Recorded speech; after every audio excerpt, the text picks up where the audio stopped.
요한계시록 4장 1절에서 11절 말씀을 오늘 주신 하나님 말씀으로 받도록 하겠습니다. 제가 봉독해 올립니다. 이 일 후에 내가 보니 하늘에 열린 문이 있는데 내가 들은 바 처음에 내게 말하던 나팔 소리 같은 그 음성이 이르되 이리로 올라오라. 이후에 마땅히 일어날 일들을 내가 내게 보이리라 하시더라. 내가 곧 성령에 감동되었더니 보라, 하늘에 보좌를 베풀었고 그 보좌 위에 앉으신 이가 있는데 앉으신 이의 모양이 벽옥과 홍보석 같고 또 무지개가 있어 보좌에 둘렀는데 그 모양이 녹보석 같더라. 또 보좌에 둘려 24 보좌들이 있고 그 보좌들 위에 24 장로들이 흰 옷을 입고 머리에 금관을 쓰고 앉았더라. 보좌로부터 번개와 음성과 우레소리가 나고 보좌 앞에 켠 등불 7이 있으니 이는 하나님의 7 영이라. 보좌 앞에 수정과 같은 유리 바다가 있고 보좌 가운데와 보좌 주위에 4 생물이 있는데 앞뒤에 눈들이 가득하더라. 그 첫째 생물은 사자 같고 그 둘째 생물은 송아지 같고 그 셋째 생물은 얼굴이 사람 같고 그 넷째 생물은 날아가는 독수리 같은데 4 생물은 각각 6 날개를 가졌고 그 안과 주위에는 눈들이 가득하더라. 그들이 밤낮 쉬지 않고 이르기를 거룩하다 거룩하다 거룩하다 주 하나님 곧 전능하신 이여 전에도 계셨고 이제도 계시고 장차 오실 이시라 하고 그 생물들이 보좌에 앉으사 세세토록 살아계시는 이에게 영광과 존귀와 감사를 돌릴 때에 24 장로들이 보좌에 앉으신 이 앞에 엎드려 세세토록 살아계시는 이에게 경배하고 자기의 관을 보좌 앞에 드리며 이르되 우리 주 하나님이여 영광과 존귀와 권능을 받으시는 것이 합당하오니 주께서 만물을 지으신지라 만물이 주의 뜻대로 있었고 또 지으심을 받았나이다 하더라. 아멘. 우리는 지난 시간까지 소아시아의 7 교회에 대한 말씀을 함께 들었습니다. 하나님께서 7 교회에 주시는 말씀을 통해서 우리가 교회가 어떻게 서야 할지를 배웠는데요. 오늘부터는 보좌를 통치하시는 보좌에서 통치하시는 하나님의 계시, 하나님께서 주시는 환상을 오늘 우리에게 보여주는 말씀이 19장까지 이어집니다. 이제 요한계시록을 보면 전혀 무슨 말을 하고 있는지 이해가 되지 않을 수 있습니다. 그래서 한번 살펴보려고 하는 겁니다. 오늘 본문의 1절 2절 말씀 보게 되면 이 일 후에 내가 보니 하늘에 열린 문이 있는데 내가 들은 바 처음에 내게 말하던 나팔 소리 같은 그 음성이 이르되 이리로 올라오라. 이후에 마땅히 일어날 일들을 내가 내게 보이리라 하시더라. 내가 곧 성령에 감동되었더니 보라 하늘에 보좌를 베풀었고 그 보좌 위에 앉으신 이가 있는데 라고 말하면서요 1절 2절에서 중요한 3가지 정황을 말씀해 주고 있습니다. 첫 번째로는 하늘에 열린 문이 있다는 것이지요. 두 번째로는 마땅히 일어날 일들을 보게 될 것이라는 겁니다. 세 번째는 요한이 성령 안에 있게 된다는 것을 말씀해 주는 겁니다. 하나님 나라를 향해 나아가는 우리에게 열린 문이 있다. 그리고 그 일들은 마땅히 일어날 일들이다. 그런데 요한이 성령 안에 함께 있는 것을 보게 될 것이다. 무엇을 말씀하는 걸까요? 여기서 열린 문은 구속사적인 해석을 통해서 우리가 살펴보아야 합니다. 아담과 하와가 타락 이후로 이 세상은 죄로 가득하게 되었습니다. 그러므로 하나님이 창조하신 에덴 동산은 아담과 하와가 타락하고 에덴 동산에 추방된 즉시 에덴 동산은 폐쇄시켰습니다. 더 이상 누가 들어오지 못하도록 하였지요. 왜 그러느냐? 에덴 동산 안에는 사람들이 먹어서는 안 되는 열매가 있었습니다. 그게 뭐죠? 생명나무입니다. 아담과 하와가 죄를 지었던 그 열매가 선악과 열매거든요. 이것을 먹으면 하나님이 말씀하셨던 대로 반드시 죽는다는 것이죠. 그런데 그 죽어야 될 백성들이 먹어서는 안 될 과일이 있었는데요. 그게 생명 과일이었습니다. 왜냐하면 죄를 짓고 살인하고 온갖 죄악을 범하는 그 백성들이 그 열매를 먹게 되면 어떻게 되니까요? 영원히 이 세상은 범죄로 타락으로 가득한 세상이 되기 때문에 하나님은 에덴 동산을 폐쇄시킨 것이죠. 화염검으로 그곳에 불칼로 그 생명나무 열매를 따먹지 못하도록 지키시고, 그리고 에덴 동산을 아예 닫아버리신 거예요. 왜요? 만약에 이 세대에 지금 6천년의 역사가 일어나고 있는데 누군가가 생명나무 열매를 지금 만약에 먹게 된다면 어떻게 될까요? 하나님의 질서는 이제 파괴가 되는 것이죠. 아무런 하나님께서 지금까지 지켜왔던 모든 역사가 이제 숲으로 돌아가게 되는 거예요. 그래서 하나님은 끝까지 에덴 동산을, 지금 우리 많은 사람들이 여기가 에덴 동산이었을 거야라고 추측은 해보지만 찾을 수가 없습니다. 그런 어떤 에덴에 흐르는 4개의 강줄기 역시 다 있죠. 지금 현 시대에 있습니다. 그러나 에덴은 보여주지 않습니다. 왜 그렇습니까? 인류의 죄악으로 인해서 영원한 범죄가 이 땅에 존재하도록 하나님은 내버려두지 않았기 때문이죠.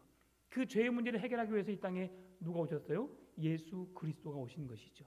그래서 우리가 열린 문이라고 하는 것은 하나님께서 계시해 주시지 않으면 우리는 알 수 없고 하나님이 보여주신 만큼만 알 수 있다. 그래서 열린 문을 들어갈 수 있다는 것은 무슨 말씀이냐? 예수 그리스도 안에 거하는 자는 열린 문을 통과할 수 있다는 것을 우리에게 말씀해 주고 있는 겁니다. 하나님은 구약의 성막을 통해서, 성전을 통해서 하나님께서 이스라엘 백성들을 찾아오셨어요. 죄의 문제를 해결할 수 없기 때문에 죄의 문제를 해결하게 하기 위해서 하나님은 성막을 지어주셨죠. 그 성막을 통해서 제사 제도를 통해서 하나님 앞에 우리의 죄의 문제를 해결하게 하셨어요. 그리고 더 뒤에는 성전을 허락하셨죠. 그 사건 중에 하나가 뭐냐면 성막을 짓기 전에 하나님께서 야곱에게 주셨던 놀라운 약속이 있습니다. 그게 바로 브니엘 사건인데요. 야곱이 그의 형 에서가 받아야 할 축복을 빼앗고 자기의 외삼촌 라반의 집으로 도망하는 가운데, 여러분 베델에서 잠을 자다가 사닥다리가 하늘로 오르락내리락 하는 걸 보게 되었지요. 여러분 이 광경 속에서 하늘문이 열린 걸 야곱이 봤어요, 안 봤어요? 봤어요. 그리고 브니엘에서 이제 돌아와서 지금 내게 축복하지 않으면, 내 문제를 해결하지 않으면 나는 안 되겠습니다라고 해가지고 천사와 씨름하게 되죠. 그 장소가 브니엘입니다. 천사와 겨루어 이기었다라고 했던 그 하나님의 임재를 경험했던 그 장소, 열린 문의 장소 베델, 하나님이 그곳에 찾아오셔서 야곱을 만나 주셨고 야곱과 함께 주셨지만 그것은 야곱 한 사람에게만 주어지는 일들이지 온 세상에 통틀어서 이루어지는 일들은 아니라는 거죠. 그래서 이 구약의 모든 사건들이 신약의 시대로 돌아와서 예수 그리스도를 통해서 그 하나님의 나라에 이를 수 있는 그 길을 하나님이 열어 놓으신 것이죠. 그것이 바로 열린 문입니다. 예수 그리스도 참 성전이시요 임마누엘 되신 예수님께서 이 땅에 육신하심으로 우리에게 찾아오셨고 우리에게 십자가에 못 박혀 죽으심으로 열어 놓으신 문이 어떤 문이라고요? 열린 문이라고 하는 겁니다. 여러분 이 열린 문은 언제 열렸느냐? 신약 성경에서도 하늘이 열린 것을 우리에게 말씀해 주고 있는데요. 마태복음 3장 16절 17절에서 말씀해 주고 있습니다. 예수께서 세례를 받으시고 곧 물에서 올라오실새 하늘이 열리고 하나님의 성령이 비둘기같이 내려 자기 위에 임하심을 보시더니 하늘로부터 소리가 있어 말씀하시되 이는 내 사랑하는 아들이요 내 기뻐하는 자라 하시니라.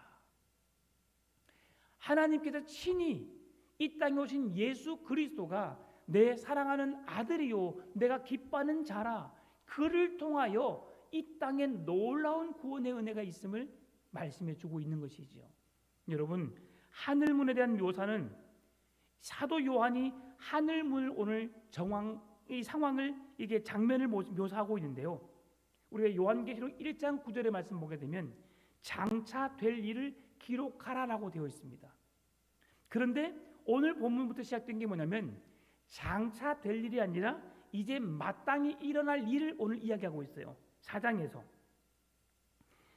1절에서 이후에 마땅히 일어날 일들을 내가 내게 보이리라라고 말씀하신 거죠. 장차 될 일은 뭡니까? 앞으로 될 일입니다. 그리고 오늘부터는 이제 하나님이 환상이 요한에게 직접 보여주시는 환상을 보여주고 계시는데요. 마땅히 일어날 일은 뭐예요? 반드시 일어나게 될 일을 말씀해 주고 있는 것이죠. 그러니까 이 일들을 요한이 보게 될 것이다. 그래서 요한이 보게 된 환상은 어떤 환상입니까? 오늘 본문의 2절이 말씀해 줍니다.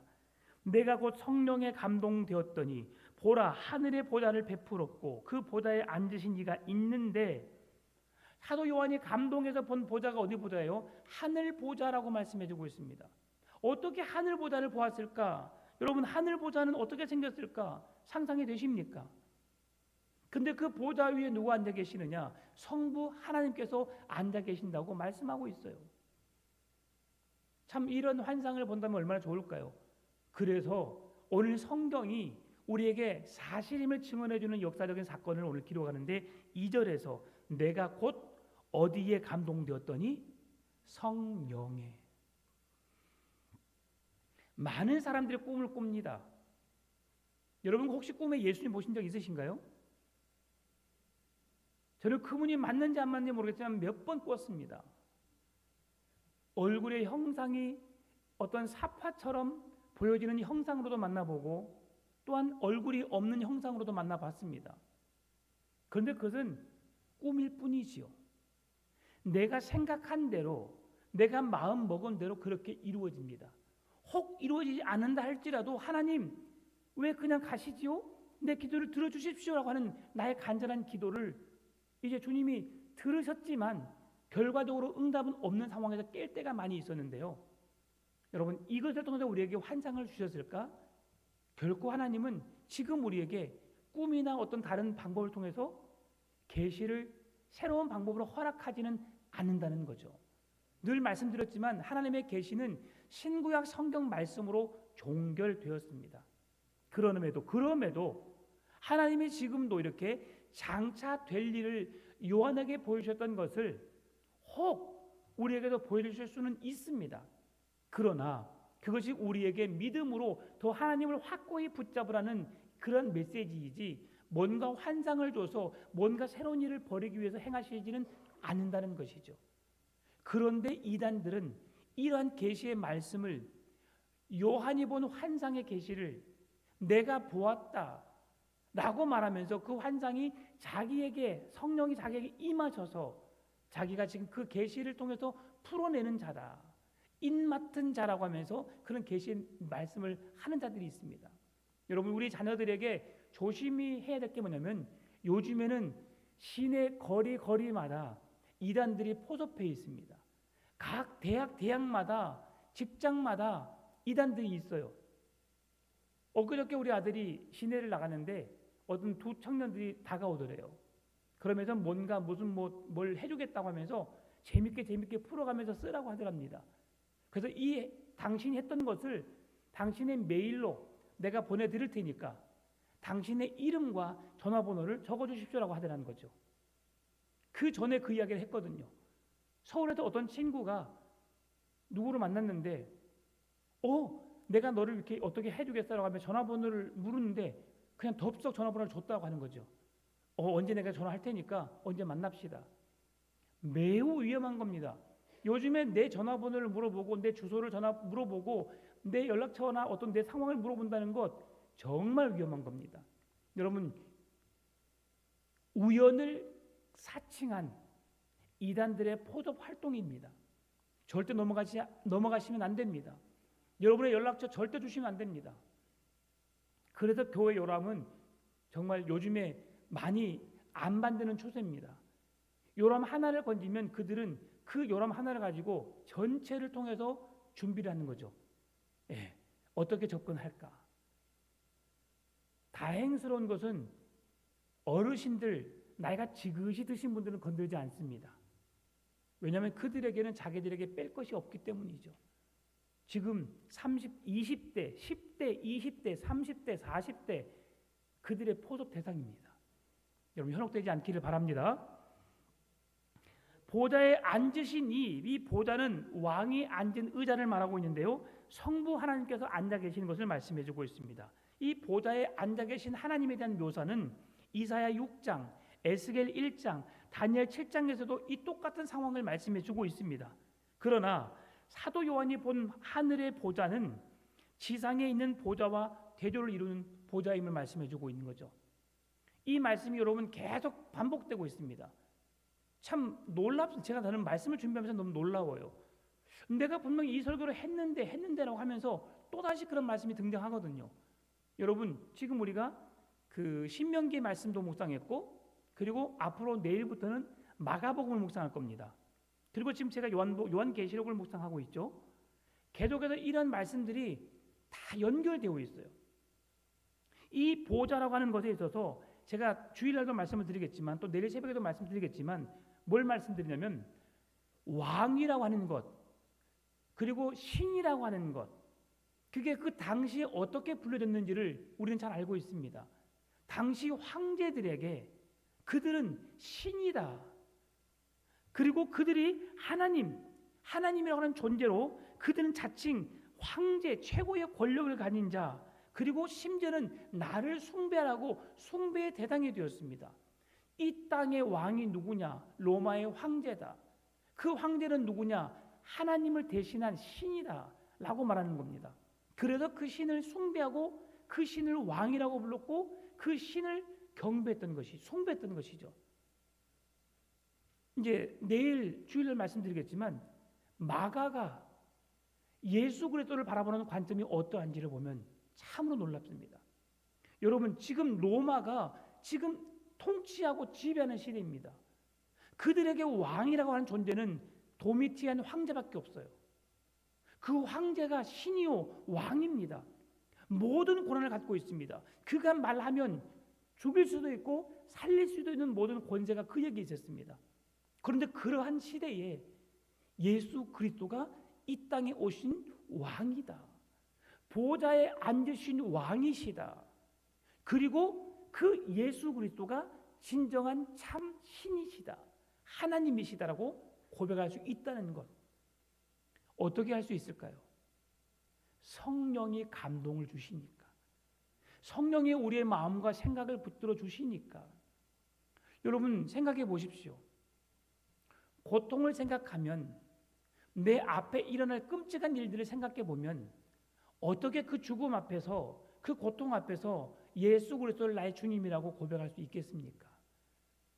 순교자들이 물에 빠져 죽게 되면서 그럼에도 불구하고 주 예수 그리스도의 이름을 부르면서 그곳에 목에 돌을 달아서 바다에 빠뜨리는 상황 속에서도 끝까지 주님을 부인하지 않는 이유가 무엇입니까? 이 세상이 끝이 아니라는 것을 알기 때문이죠. 모든 나라를 통치하시는 분이 창조주이신 하나님이심을 그들이 확신하기에 그 죽음 앞에서 떨지 않고 두려워하지 않고 예수 그리스도가 나의 주님이심을, 나의 구원자이심을 담대하게 고백할 수 있는 것이죠. 어떻게요? 담대함으로? 아닙니다. 성령이 내 입술을 붙잡아 주시니까, 나로 하여금 성령이 말씀하게 하시니까 그런 겁니다.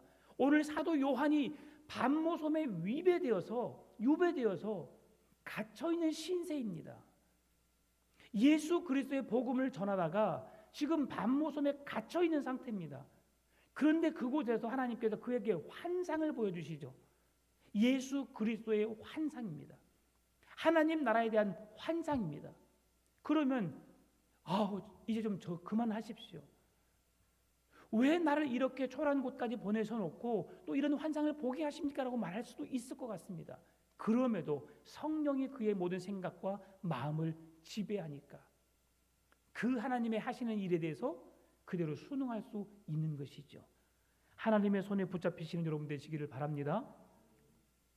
오늘 본문의 3절입니다. 하나님께서 그분의 보좌에 하늘에 세우시고 왕권으로서 만유를 통치하시는데 어떻게 하시느냐? 앉으신 이의 모양이 벽옥과 홍보석 같고 또 무지개가 있어 보좌에 둘렀는데 그 모양이 녹보석 같더라. 대체 벽옥이 뭐고 홍보석이 뭐고 무지개가 뭐고 녹보석이 뭘까? 사람이 하나님의 보좌를 이렇게 표현할 때 어떻게 표현할까라고 했을 때 그 표현의 방법을 통해서 사람이 표현할 수 있는 최상의 방법으로 지금 3절이 표현된 것입니다. 여러분, 사도 요한은 지금 아름다운 색깔의 보석을 통해서 보좌에 앉으신 하나님을 소개하고 있는데요. 녹보석은 그 벽옥은 루비를 말합니다. 루비인데요. 수정같이 맑고 투명한 보석으로서 하나님의 영광과 거룩하심을 나타냅니다. 홍보석은 붉은 보석으로서 하나님의 진노와 심판을 보여주고요. 무지개는 노아 홍수 심판 종말 이후까지 다시는 물로 심판하지 않겠다는 하나님의 언약을 상기시켜 줌으로써 정의로운 하나님의 언약을 신실함으로 보여주고 있습니다. 녹보석은 푸른 보석으로 심판이 시행되는 중에도 하나님의 은혜와 자비가 끊임없이 우리에게 향할 것을 말씀해 주는 것이죠. 자, 이게 뭐냐면 이 보석들은 대제사장의 가슴 흉패에 달려있는 보석들입니다. 그래서 첫 번째와 마지막 보석으로서 야곱의 장자인 루벤과 막내인 베냐민을 가리키는데요. 여기에서 주목할 사항은 요한계시록에서 예수 그리스도와 그분의 나라가 구약의 주요 언약들을 성취하고 있다는 것이죠. 그 구약에 있는 12지파들의 그 제사장들, 12지파를 대표하는 그 12개의 보석들을 통틀어서 하나님께서 그 보좌에 앉아 계신이라고 했을 때 그 보좌에 앉아 계신 그 12지파의 모든 보석들을 하나님의 구원으로 이끄시는 놀라운 은혜가 있음을 말씀해 준다는 것이죠. 여기에서 또한 주요 언약이 있습니다. 그 언약이 있는데요. 아브라함의 에덴 언약, 노아의 무지개 언약, 아브라함의 약속의 언약, 모세의 언약, 그리고 다윗의 언약, 세 언약이 함께 포함됩니다. 여러분, 여기서 아담의 에덴 언약인 무엇을 의미합니까? 첫사람 아담이 죄로 타락했고 범죄했고 그 죄의 결과로 죽을 수밖에 없는 우리들에게 마지막 사람인 마지막 아담인 예수 그리스도를 통해서 우리에게 하나님의 나라, 새 하늘과 새 땅, 신천, 신지, 여러분 이것을 이단이 쓰고 있죠. 신천지. 하나님의 나라, 새 하늘과 새 땅이 신천, 신지입니다. 예수 그리스도를 통해서 그 나라를 우리에게 주실 것을 약속하신 것이죠. 시온이 어디입니까? 하나님의 나라입니다. 시온성, 교회, 신천, 신지 다 좋은 것은 이단들이 갖다 쓰기 때문에 우리가 그것을 말하게 되면 꼭 이단에 속해 있는 것처럼 우리가 그렇게 현혹되게 되죠. 절대 그렇지 않습니다. 좋은 건 우리가 더 써야 합니다. 그들이 잘못된 것을 분명히 드러내야 하고요.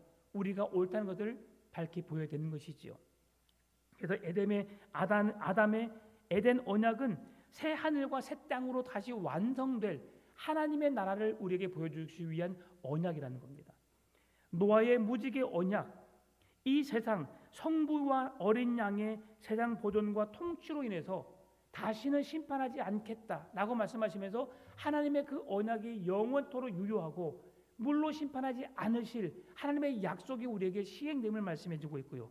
아브라함의 언약, 만국이 하나님을 예배하는 모든 만국이 눈에 보이는 모든 땅이 하나님이 주신 땅이요 열국의 아버지로서 모든 백성이 하나님을 예배하는 백성으로 삼으신 것처럼 아브라함의 언약이 그렇게 마지막 날 하나님의 나라를 통해서 완성될 것을, 모세의 언약도 다윗의 언약은 특별히 무슨 말씀해주고 있습니까? 다윗의 자손을 통한 예수 그리스도가 이 땅에 임하실 것을, 그 약속의 계명이 오늘 우리에게 이루어지는 것이죠. 새 언약은 무엇입니까? 여러분, 새 언약도 이단들 다 쓰고 있습니다. 새 언약은 예수 그리스도를 의미하고 있습니다. 예수 그리스도를 통해 그 언약이 약속된 말씀이 성취되고 완성될 것을 말씀해주고 있는 것이죠. 그런데 그 모든 역사가 여러분 우리 안에 지금 하나님께서 보좌에 앉으신 이를 통해서 그 역사가 완성될 것을 환상을 통해서 보여주고 있다는 사실이죠. 오늘 본문의 4절입니다. 또 보좌에 둘려 24 보좌들이 있고 그 보좌들 위에 24 장로들이 흰 옷을 입고 머리에 금관을 쓰고 앉았더라. 이 말씀을 통해서 우리가 살펴볼 수 있는 게 뭐냐면, 그러면 24 장로는 누구일까입니다.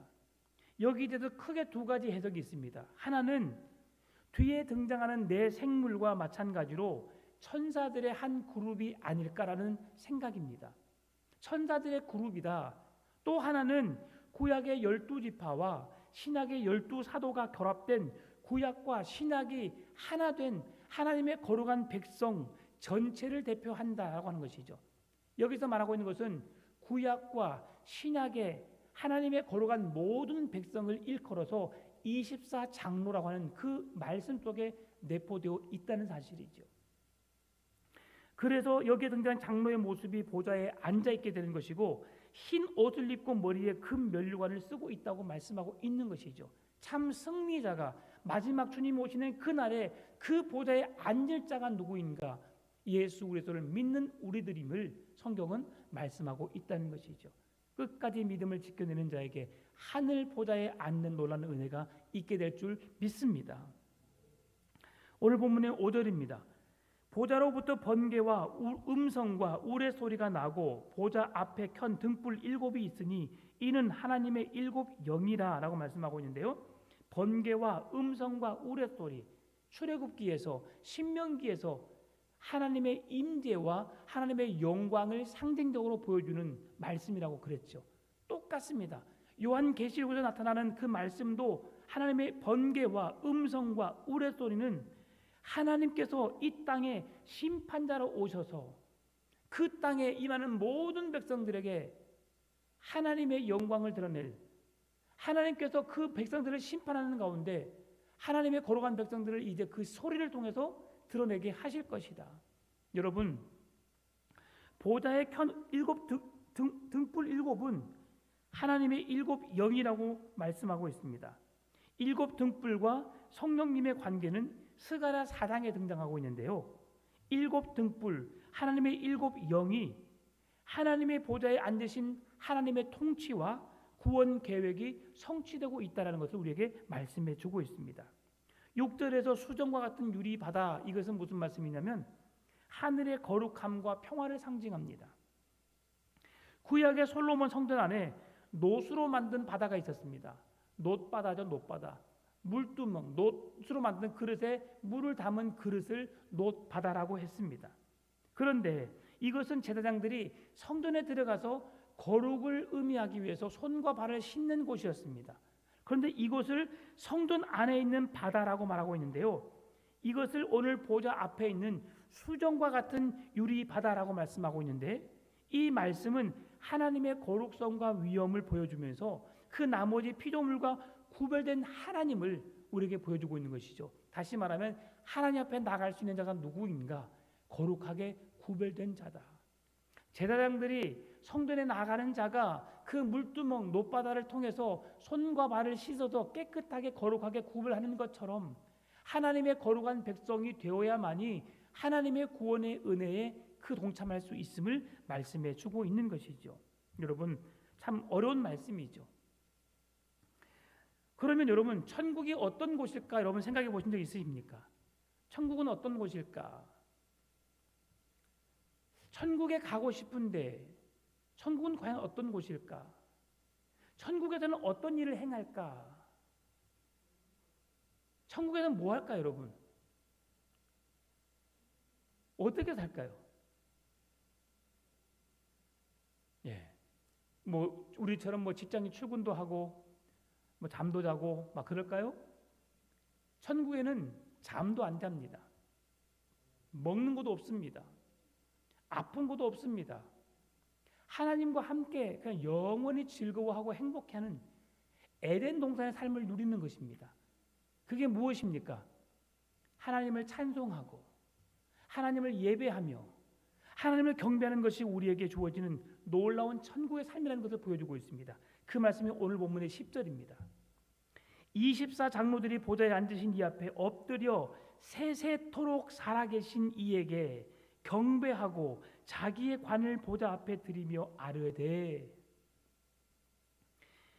내 생물이 하나님의 거룩하심을 찬양했다면 24장로는 경배를 받으시기에 합당하신 하나님 앞에 자기의 관을 들이며 하나님을 예배했다고 말씀해 주고 있습니다. 여러분, 하나님의 나라는 예배하는 곳입니다. 예배 지긋지긋한데 이 세상에서 예배 또 드려. 여러분, 이 세상은 그 지긋지긋함, 반복됨에 불편함을 느끼고 우리가 예배를 드리면서 졸기도 하고 또 예배에 불편한 이 상황이 있기도 하지만, 지난주 주일날 제가 말씀드렸죠. 하나님을 찬송할 때 어떻게 찬송한다고요? 온 땅이여 여호와께 찬송할지어다라고 했던 그 찬송이 뭐라고 했어요? 큰 소리로 하나님을 힘있게 환호하며 기뻐하며 즐겁게 하나님을 예배하라고 말씀했어요. 그것이 천국에서의 예배입니다. 오늘 우리가 그 하나님과 함께하는 것이 얼마나 큰 기쁨인지를 느끼는, 우리는 인간이기에 죄악 때문에 그 기쁨이 한시적으로 오늘은 즐거웠다가 내일은 괴롭고 슬프고 힘들고 지치고 그러다가도 다시 힘을 얻어서 하나님을 예배하게 되는데, 그것이 이 세상이라면 하나님 나라는 그 영원이라는 세계 속에서 지루함이 없어요. 그 하나님과 함께하는 그곳에 언제나 큰 기쁨과 감사가, 행복이 넘쳐나는 곳이지요. 24장로가 자기들의 머리에 금으로 된 관을 벗어서 보좌 앞에 들었는데, 이것은 복종의 의미입니다. 자기의 관을 벗어서 왕이신 하나님 앞에 관을 벗어들었다는 것은 그 말씀에 온전히 순종하겠다는 거죠. 복종하겠다는 거죠. 그래서 하나님만이 이 순종을 받기에 합당하신 분이시고 그 하나님께 찬송과 경배와 영광을 올려드리는, 그것이 지금 오늘 환상 속에 이루어지고 있는 말씀이라는 겁니다. 마지막 11절입니다.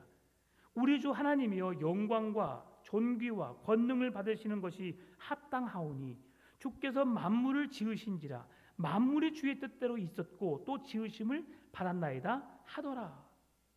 교회는 만물의 창조주이자 주권자이신 하나님께만 영광을 돌리고 경배와 찬송을 올려드려야 합니다.